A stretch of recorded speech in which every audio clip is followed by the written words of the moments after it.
20 సంవత్సరాల experience, evidence based గల ఆయుర్వేదిక multi speciality hospital KSUC hospital మన హైదరాబాద్లో.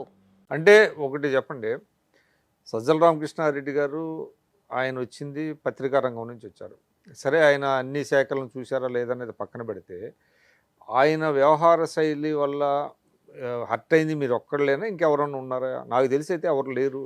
ఇంక్లూడింగ్ విజయసాయి రెడ్డి గారు కూడా హర్ట్ అయిన అంశాలు ఉన్నాయి. ఎందుకంటే అది నంబర్లో నంబర్ 2 or 3 అనేది అనేది మీరు అధికార ప్రతినిధులు. 2019 ఎలక్షన్కి జగన్మోహన్ రెడ్డి గారి తర్వాత విజయసాయి రెడ్డి గారు సర్వసైన్య అధ్యక్షుడు. అనుబంధ విభాగాలు కానీ, పార్టీ విభాగాలు కానీ, అనేక విషయాలు కానీ, పార్టీలో చేరికలు కానీ అన్నీ అనుకూలంగా చేసుకుంటూ వచ్చి నాయకుడితో మమేకమైన పనిచేసిన తీరు. అప్పటి వరకు మీరు చెప్పిన పేరు ఏదైతే ఉందో, తాను మామూలుగా పత్రికా రంగంతో పాటు కొన్ని సలహాలు లేకపోతే వాటికి సంబంధించి పార్టీకి సంబంధించిన స్క్రిప్టు డ్రాఫ్ట్లు వాటికి సంబంధించి జగన్మోహన్ రెడ్డి గారితో సాన్నిహిత్యం ఉండేది. కానీ 2024కి వచ్చేసరికి ఏమైంది? ఒక్కొక్కటిగా విజయసాయి రెడ్డి గారికి అనుబంధ విభాగాలు తీసేయటం, అక్కడి నుంచి అక్కడికి కొన్ని ప్రాంతాలకు మాత్రమే ఇన్ఛార్జిగా పెట్టడం, 2 జిల్లాలకు ఒకసారి పెడితే 4 జిల్లాలకు ఒకసారి పెట్టడం, 3 జిల్లాలకు ఒకసారి పెడితే 2 జిల్లాలకు మళ్ళీ వేరే దగ్గర పంపించడం. దాంతోపాటు అనేక రకాల పార్టీలో ఇంటర్నల్ అవమానాలు కూడా జరిగాయి. నాకు తెలుసు, ఎందుకంటే నేను ఆయనతో బాగా సాన్నిహిత్యం ఉంది కాబట్టి. దాంతోపాటు ఇవన్నిటితో పాటు ముఖ్యంగా ఎలక్షన్ వచ్చేసరికి 7 నియోజకవర్గాలు కుదించి రాజ్యసభ సభ్యత్వం ఇంకా 4 సంవత్సరాల పాటు ఉన్నప్పుడు లోక్సభకు పోటీ చేయమని 7 నియోజకవర్గాలకి పరిమితం చేసేసారు. ఆయనకి ఇష్టం లేదు. ఆయన బాగా అనుయాయుడుగా కాదు, సహచరుడుగా ఉన్న మిత్రుడుగా ఉన్న వేమిరెడ్డి ప్రభాకర్ రెడ్డి గారితో పోయి తలపడమని చెప్పి పంపించారు. పార్టీ ఆదేశం తప్పలేదు కాబట్టి పోటీ చేశారు. యాక్చువల్గా ఆయనకైతే ఇంట్రెస్ట్ లేదు. 4 సంవత్సరాల పాటు ఇంకా రాజ్యసభ సభ్యత్వం ఉంది. కానీ ఏదైతే పోటీ చేశాడో దాంట్లో ఉన్న కుట్ర ఏంటంటే 7 నియోజకవర్గాలకి ఆయన కన్ఫైన్ చేయాలి. రాష్ట్రంలో ఎక్కడ ఆయన పెత్తనం ఉండకూడదు, ఏ విషయంలోకి ఇన్వాల్వ్ కాకుండా కట్టడి చేయటం. ఇలాగా ఈ కాంక్రీట్ కుర్చీ బాధితుడిగా విజయసాయి రెడ్డి గారు కూడా ఉన్నారు. అంటే 4 సంవత్సరాలుగా ఉన్న పదవీ కాలం ఉన్నప్పటికీ లోక్సభగా చేయించడం అనేది ఈ డిఫైస్ లాజిక్కి దూరంగా. ముఖ్యంగా వేమిరెడ్డి ప్రభాకర్ రెడ్డి గారిని కానీ, ఆనం రామనారాయణ రెడ్డి గారిని కానీ, లేకపోతే మాగుంట శ్రీనివాసరెడ్డి గారిని కానీ, లావు గారిని కానీ, పార్థసారథి గారిని కానీ, వసంత కృష్ణ ప్రసాద్ గారిని కానీ, లేకపోతే బాలశౌరి గారిని కానీ, లేకపోతే కోటంరెడ్డి శ్రీధర్ రెడ్డి గారిని కానీ, మేకపాటి చంద్రశేఖర్ రెడ్డి గారిని, ఇంతమంది బలమైన అభ్యర్థుల్ని పార్టీ నుంచి బయట పంపించింది ఎవరు? ఆ కారణాలు సృష్టించింది ఎవరు? వాళ్ళ మీద అది ఇది చెప్పింది ఎవరు? అందుకే నేను కొన్ని భాషలో కోవర్ట్ అన్నాను.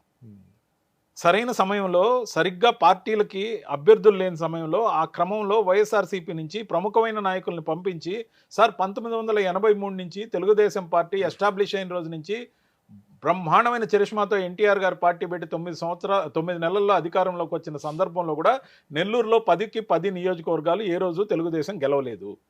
అటువంటిది ఈసారి నెల్లూరులోని 10కి 10 నియోజకవర్గాలు తెలుగుదేశం సొంతమయ్యాయి.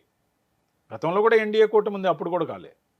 కానీ దీనికి కారణం ఏంటంటే అత్యంత ప్రధానమైన కీలకమైన నాయకుల్ని పంపించి వేయడం, సరైన టైంలో పక్క పార్టీలకు సప్లై చేయటం. ఈ పద్ధతిని వ్యతిరేకించిన నేను గట్టిగా పార్టీలో నా ఒక్కడనే పోరాటం అనే బాటలో చూశారు. ఇతంత పెద్ద తలనొప్పి అయిపోయింది నాకు అనుకునే కాడికి విషయాలు వచ్చాయి. ఏ విధంగా అయినా నేను ఇంకా పార్టీలో ఉండకూడని పరిస్థితులు క్రియేట్ అయినాయి. సో డిసెంబర్ 20వ తేదీ మళ్ళీ నాయకుడు చెప్పాడు కాబట్టి నాకు ప్రెస్ మీట్ ఇవ్వడం జరిగింది. ఆ ప్రెస్ మీట్ ఇచ్చిన క్రమంలో డిసెంబర్ 20వ తేదీ 1 గంటకి ఏదైతే ప్రెస్ మీట్ పెట్టానో దాంట్లో 2 ప్రధానమైన అంశాలు, 2 ప్రధానమైన నాయకుల గురించి మాట్లాడడానికి నాకు ఇచ్చిన స్క్రిప్ట్ దాదాపు 12 పేజీ. ఆ 12 పేజీలని జాగ్రత్తగా మినిమైజ్ చేసి ఇచ్చిన ఎవిడెన్సెస్ ఏదైతే ఉన్నాయో వీడియో రూపంలో ప్రొడ్యూస్ చేసిన తర్వాత ఇప్పటం గ్రామంలో పవన్ కళ్యాణ్ గారు రైతుల గురించి మాట్లాడిన దాంట్లో సుప్రీంకోర్టు వాళ్ళకి పెనాల్టీ ₹1,00,000 ఉన్న హైకోర్టు పెనాల్టీని 25,000 చేసిందే కానీ వాళ్ళు తప్పు చేయలేదని తీర్మానించలేదనే అంశం. దాంతోపాటు చంద్రబాబు నాయుడు గారు ఏదైతే వైజాగ్లో పట్టుబడ్డవి డ్రగ్స్, ఈ డ్రగ్స్ ఎవరివి అని అప్పట్లో విజయసాయి రెడ్డి గారికి లింక్ చేస్తూ మాట్లాడిన వైనాన్ని, బ్రెజిల్ అధ్యక్షుడికి సంబంధించి చేసిన కామెంట్ని, శుభాకాంక్షలు చెప్తే దానికి దీనికి ఉన్న లింక్ని ఏదైతే ఉందో అది కరెక్ట్ కాదని చెప్పిన అంశంలో చంద్రబాబు నాయుడు గారిని గురించి, పవన్ కళ్యాణ్ గారి గురించి వాళ్ళనిద్దరిని ఉద్దేశించి మాట్లాడేటప్పుడు చంద్రబాబు నాయుడు గారు, పవన్ కళ్యాణ్ గారు అనడం నచ్చలేదు. అది మా మీడియా డిపార్ట్మెంట్కి నచ్చలేదంటే నేను ఆశ్చర్యపోయాను. దాంతోపాటు ఆ స్క్రిప్ట్ యథాతథంగా నేను మాట్లాడడంలో ముఖ్యంగా ఉన్న తిట్లు వాటిని గురించి అవి డిలీట్ చేసి మాట్లాడడం జరిగింది. సో ఇలా కాదు, నువ్వు అగ్రెసివ్గా మాట్లాడాలి, 4 o'clock ఇంకో ప్రెస్ మీట్ పెట్టమన్నారు. 1 గంటకి ఒక ప్రెస్ మీట్ పెట్టి సెంట్రల్ ఆఫీస్ నుంచి అసలు 4 అసలు o'clock కి అసలు వైఎస్ఆర్సీపీలో పదవులు ఇచ్చిందే తిట్టడానికి అనేది ఒక ఉన్నది. అది నిజమేనా? ఎవరైతే పదవులు ఇచ్చారో నేను చెప్తా. ఇప్పుడు 1 గంటకి ఒక నేషనల్ స్పోక్స్ పర్సన్ గా ఉన్న నేను ఒక ప్రెస్ మీట్ పెట్టి తిరిగి 4 గంటలకి ఇంకో ప్రెస్ మీట్ మళ్ళీ అగ్రెసివ్ గా పెట్టాలంటే అది మంచిది కాదు. మన దగ్గర హ్యాండ్స్ లేవనుకుంటారు. పైగా వెంటనే 2 ప్రెస్ మీట్లు ఒకదానికి మించి ఒకటి పోటాపోటీగా. ఇందాక ప్రెస్ మీట్ మీరు గారు అన్నది తప్ప మిగతా బ్రహ్మాండంగా వచ్చిందని విలేకరులందరూ కూడా అన్నారు. వీడియో ఎవిడెన్స్లు పెట్టాం. సో క్షమాపణలు కూడా చెప్పమని అడిగాం. కాబట్టి అంతకు మించి పోవాల్సిన అవసరం లేదు, సబ్జెక్ట్ కన్ఫైన్ అయ్యామని చెప్పా. లేదు నా 4 గంటలకు మళ్ళీ ఇంకో ప్రెస్ మీట్ పెట్టాలి, చాలా అగ్రెసివ్గా ఉండాలి. ఆ స్క్రిప్ట్లన్నీ చదవడం నా వల్ల కాదని నేను డెనీ చేయడం జరిగింది. సో అక్కడి నుంచి నన్ను ఇంకొంచెం తగ్గించడం కోసం నెల్లూరులో జరిగిన పార్టీ ఇంటర్నల్ మీటింగ్ ఏదైతే ఉంటుందో సమీక్షా సమావేశానికి నన్ను అవాయిడ్ చేయించారు. అక్కడ ఉన్న అందరూ సన్నిహితమే, అక్కడ ఉన్న లోకల్ లీడర్స్ అందరూ సన్నిహితమే, ఇన్ఛార్జ్గా ఉన్న మిథున్ రెడ్డి గారు కూడా సన్నిహితమే. సొంత జిల్లాలో అవాయిడ్ చేశారు. నేను అడగడం జరిగింది. సో బై ఛాన్స్ మిస్ అయినట్టుంది, ఈసారి చూస్తాము, ఈసారి పొరపాట్లు జరగవు. లోకల్గా నాకు వచ్చిన సమాధానం ఓకే. జనవరి 8వ తేదీ మరొక సమావేశం నెల్లూరుకు సంబంధించిన నాయకులందరికీ సంబంధించి జగన్మోహన్ రెడ్డి గారి దగ్గర తాడేపల్లిలో సమావేశం జరిగింది. కనీసం ఒక SMS కూడా ఇవ్వకుండా అవాయిడ్ చేయించింది ఎవరు? ఇవన్నీ నేను అర్థం చేసుకున్న తర్వాత నన్ను పొమ్మనలేక పొగబెట్టడంతో పాటు పార్టీలో ఎటువంటి పరిస్థితుల్లో మనకి ఇంకా భవిష్యత్తు ఉండదు. రెండో వైపు నాయకుడు ఎంత దగ్గర తీసినా నాయకుడికి రోజు పోయి కలిసే అవకాశం మనకు లేదు. ఖచ్చితంగా నాయకుడికి రోజు పోయి పితూరీలు చెప్పాల్సిన అవసరం మనకి లేదు, ఇంకా చాలు అని అనుకున్నా. ఇప్పుడు విజయసాయి రెడ్డి గారు ఎందుకు వెళ్ళినట్టు ఆయన నేను చెప్తాను. సో నేను అనేది ఏంటంటే నా వరకే చూసుకున్న తర్వాత ఇక భవిష్యత్తు మనకి పార్టీలో లేదు. జగన్మోహన్ రెడ్డి గారు ఏమో మనల్ని దగ్గరకు తీస్తున్నారు, మనల్ని ఏమో బాగా చూసుకుంటున్నారు. కానీ ప్రతిసారి నాయకుడికి వెళ్ళి పలానా వ్యక్తి మీద ఫిర్యాదు చేయాలంటే మనకు అయ్యే పని.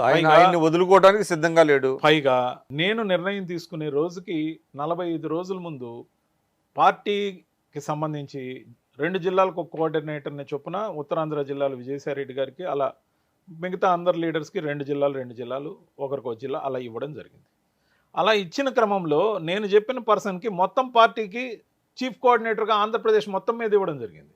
ఇంకా మొత్తం పార్టీ తన హ్యాండ్ ఓవర్లో మళ్ళీ పెట్టిన తర్వాత మనం అతని ఆధ్వర్యంలో పనిచేయాలి, ఆయన ఏం చెప్తే అది వినాలి.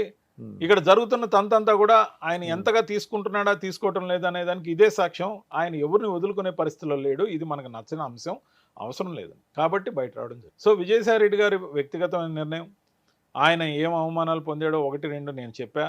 దాంతోపాటు వ్యక్తిగతంగా ఆయన విసిగిపోయాడో లేకపోతే ఏవైనా ఒత్తిడిలో కొందరు అంటున్నట్టు కేసుల గురించి అని కొందరు మామూలుగా ఏదైతే స్పెక్యులేషన్ నడుస్తుందో అవన్నీ ఆయన మాత్రమే సమాధానం చెప్పగలరు. నా వరకు నాకు తెలిసింది దాన్ని బట్టి ఇక చాలు అనుకు. ఇప్పుడు కొన్ని అవమానాలు ఉన్నా కొన్ని బాధలు ఉన్నా ఏ ఒక్కరు కూడా రాజ్యసభ అంటే మీరు ఇక మిమ్మల్ని పార్టీలో ప్రొటెక్ట్ చేసే పర్సన్ బయటికి వెళ్ళిపోయాడు కాబట్టి అది కూడా ఒక రీజనా మీరు బయటకు రావడానికి? నేను విజయసాయి రెడ్డి గారు పార్టీలో ఉన్నప్పుడే బయట వచ్చాను సార్. విజయసాయి రెడ్డి గారు ముందు వచ్చారా? ఎస్.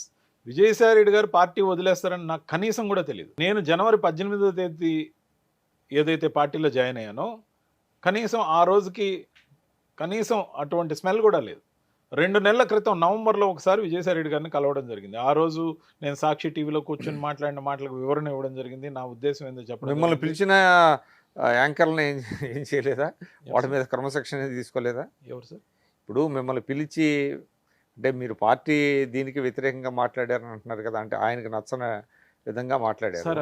పాపం ఆ రోజు లైవ్లో ఉన్న యాంకర్ నన్ను ఆపడానికి విశ్వ ప్రయత్నం చేశాడు, కానీ ఫ్లో వస్తే నాకు ఆగదు. కరెక్ట్గా అదే యాంకర్ మీద ఏం వేటు పడలేదు. యాంకర్ చేసిన తప్పిదం ఏమీ లేదు. నేను వ్యక్తిగతంగా ఆయనకి అపాలజీ కూడా చెప్పుకున్నాను. ఎందుకంటే పాపం ఆయన లైవ్లో ఉన్నప్పుడు ఆయన ఉద్యోగం బతుకుదెరువు పోకూడదని నేను వెంటనే ఇన్పుట్ ఎడిటర్ని కూడా అడిగా, ఇది మనకు పార్టీకి డ్యామేజ్ చేసేటట్టుంది, వెంటనే డిలీట్ చేయమని అడిగా. అప్పటికే సదర్ పర్సన్కి ఆ వీడియో పోయింది. ఆయన కూడా వెంటనే దాన్ని డిలీట్ చేయమన్నాడు. డిలీట్ అయిపోయింది. కానీ తెలుగుదేశం పార్టీ ఆఫీస్ నుంచో మరి ఎక్కడి నుంచో ఏదైతే అప్లోడ్ అయిందో ఇబ్బంది లేదు, ఆయన సేఫ్ గానే ఉన్నారు. ఆయన ఈ రోజు ఉన్నారు. సో ఆయన లాయల్ గా ఉన్నారు, ఆయన ఎప్పటి నుంచో ఉన్నారు. సో ఆయన సీనియర్ సిటిజన్, ఇబ్బంది ఏం లేదు. సుమన్ టీవీలో మీ పర్సనల్ అండ్ బిజినెస్ ప్రమోషన్స్ కోసం కింది నెంబర్కి కాంటాక్ట్ చేయండి.